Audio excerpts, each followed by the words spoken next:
Welcome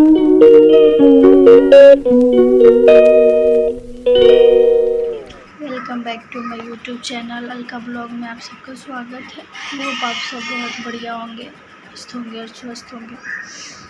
और मैं भी अच्छी हूँ। थोड़ी सी मेरी तबीयत ख़राब है, गला भी बैठा बैठा सा लग रहा है। और क्या ही बताऊँ, सोच सोच के टेंशन होने लगता है। बहुत सारी बातें होती हैं।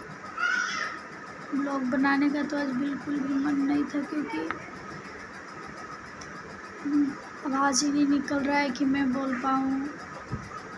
बट फिर भी मैंने सोचा कि नहीं, हमारे फ्रेंड्स हमारे बारे में जानने के लिए इंतज़ार में रहते हैं, तो ज़रूर हमें अपनी जो भी बातें हमसे रिलेटेड है वो मुझे शेयर करनी चाहिए आज नेक्स्ट टॉपिक पे। जिन जिन भाई बहनों ने हमारे यूट्यूब चैनल को सब्सक्राइब नहीं किया होगा, प्लीज़ अपनी बहन को सब्सक्राइब, अपनी बहन का चैनल सब्सक्राइब कीजिए और शेयर, लिंक ज़रूर से ज़रूर शेयर कीजिएगा और वीडियो फुल वॉच कीजिएगा, तभी आप लोग हमारे बारे में जान पाओगे। और आप लोग का छोटा सा प्यार, आशीर्वाद और सपोर्ट आपकी इस बहन बेसहारा बहन का सहारा बन जाओगे और मदद कर सकते हैं। जो भी मेरी बहन लोग देखती हैं, आप छोटी बहन समझकर हमारे चैनल को सब्सक्राइब कर देना और हमारे लिंक को ज़्यादा से ज़्यादा शेयर कर देना। सभी मेरी बड़ी बहनों से ये मेरा विनती है कि हमें ज़्यादा से ज़्यादा सपोर्ट करें और ज़्यादा से ज़्यादा हमारे चैनल पर। आज मेरी थोड़ी तबीयत ख़राब है, तबीयत हल्की हल्की सी ख़राब है, अंदर से फीवर जैसा लग रहा है और सही नहीं लग रहा है। और मतलब सोच सोच के अजीब सा लग रहा है, बहुत रोना आ रहा है, बिल्कुल अच्छा नहीं लग रहा, अजीब सा लग रहा है, बिल्कुल मन नहीं लग रहा है।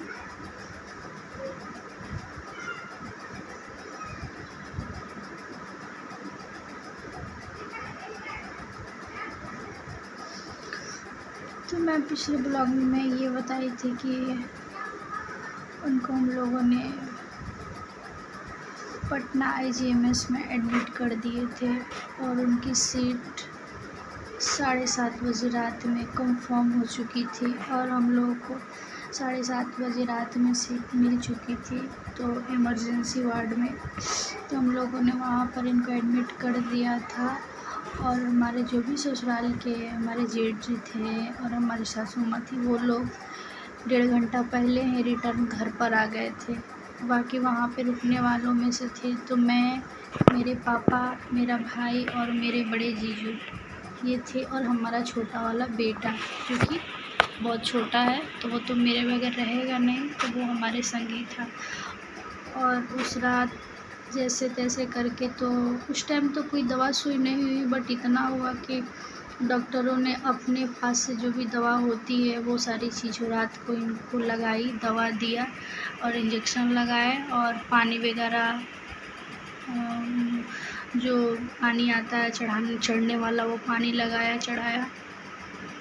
रात तो मतलब सुबह इलाज होने के बाद ही, आजकल नए नए डॉक्टरों का, हर डॉक्टर का एक रूल होता है कि जिस डॉक्टर के पास आप जाओगे वो डॉक्टर अपना जांच ज़रूर करता है, चाहे आपके पास कितने भी रिपोर्ट क्यों ना हो, चाहे कितनी भी अच्छी डॉक्टर की रिपोर्टेड क्यों ना हो, वो जब तक अपना जांच नहीं लेता तब तक आपकी बातों पर विश्वास नहीं करता है। तो हमारे पास तो ऑलरेडी 2 अस्पताल के रिपोर्ट थे, बट डॉक्टर का कहना था कि नहीं, मतलब हम अपना जांच करेंगे।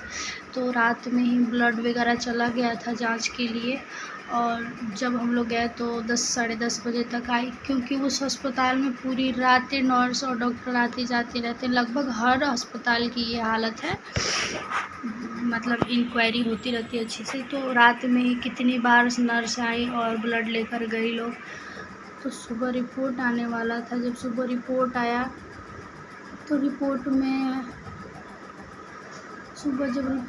तो सुबह के कितने बज रहे होंगे, करीब 11 साढ़े 11 हो रहा होगा। तो रिपोर्ट आया तो डॉक्टर ने पापा को बुलाया कि बोला कि मतलब इनके साथ कौन है, अरुण कुमार सिंह के साथ कौन है, इनकी फैमिली कौन है। तो हम खड़ा हुए, बोले कि मैं इनकी पत्नी हूँ। और मेरे पापा ने बोला कि, मैंने बोला कि ये मेरे पापा हैं। तो बोले कि पेशेंट का कोई अपना नहीं है, पेशेंट का कोई अपना घर जीवन नहीं है। हम बोले कि हम हैं ना घर जीवन। तो बोले कि इनका कोई भाई, इनका कोई पिता, इनकी कोई माँ बहन। हम बोले नहीं, कोई नहीं है। तो सिर्फ इनके साथ तुम हो? हम बोले हाँ जी मैं ही हूँ। तो हमारे पापा ने फिर आगे बढ़ के बोला कि मैं ही इनका पिता हूँ। बोलिए क्या बात है, इनके पिताजी नहीं है, इनका कोई नहीं है, मैं ही हूँ, बोलिए। तो डॉक्टर ने बोला ठीक है, आप कैबिन में आना, वहाँ पे कुछ साइन सिग्नेचर करना है। तो मतलब हम लोग को लगा कि रिपोर्ट में कुछ आए होंगे, वो सारी चीज़ें बातें डॉक्टर करेंगे। तो मेरा तो बहुत मन घबरा रहा था, मेरी तो बहुत मतलब बेचैनी हो रही थी अंदर से। तो पापा बोले कोई नहीं, चलो चलते हैं। तो फिर जब हम और पापा ने कैबिन में गए डॉक्टर के पास, तो डॉक्टर ने रिपोर्ट लेकर और उस कैबिन में ही लेकर बैठे हुए थे। और फिर हम लोग से बोला कि ऐसे ऐसे रिपोर्ट में बातें निकली हुई हैं।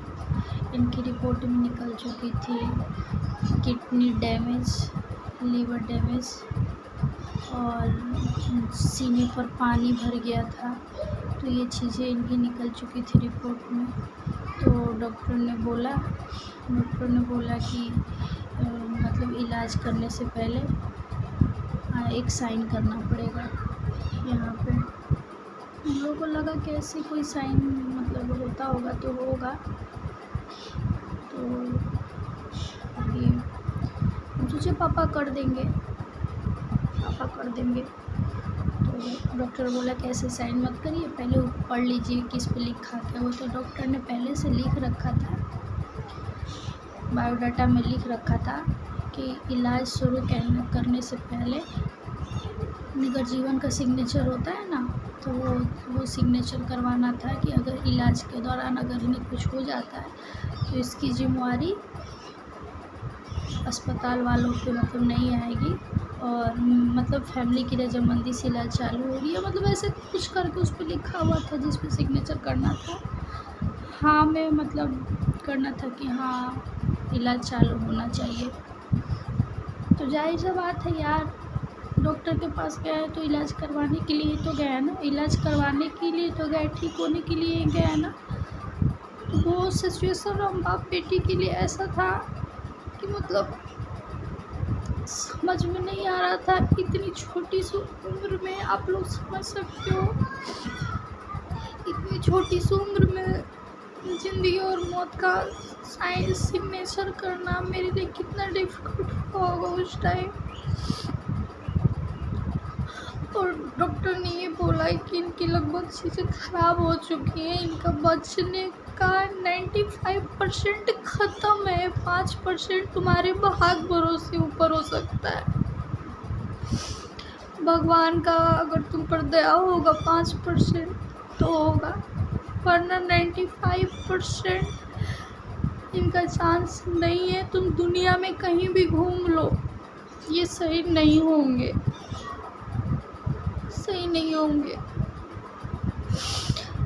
फिर भी मैं पेन में कलम धराया, डॉक्टर ने कि यहाँ पे साइन करना है। मुझसे साइन नहीं किया जा रहा था कि मैं करूँ, फिर भी मैं भी रोई जा रही थी। और हमारे पापा, हमारे भाई, वो सिचुएशन हम लोग के लिए इतना कठिन था कि वो हम झेले, हमें पता है।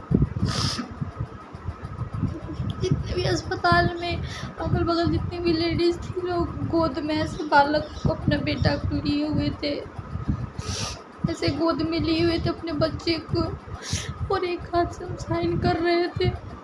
बेड पर पति पड़ा हुआ है, मतलब वो ऐसा मनतोड़ था। तब समझ में नहीं आ रहा था कि मैं किसे संभालूं, किसे छोड़ूं। मेरे लिए बहुत कठिन था वो वक्त, बहुत कठिन था। और फिर जैसे तैसे करके मैंने वहाँ साइन किया। फिर बोले कि पत्नी का तो हो गया, घर जीवन सही है, जो इनका भाई या बाप को कोई बट वहाँ पे इनका कोई अपना था नहीं, तो मेरे पापा ने ही किया। वो मेरे पापा इतने रोए जा रहे, इतने रोए जा रहे।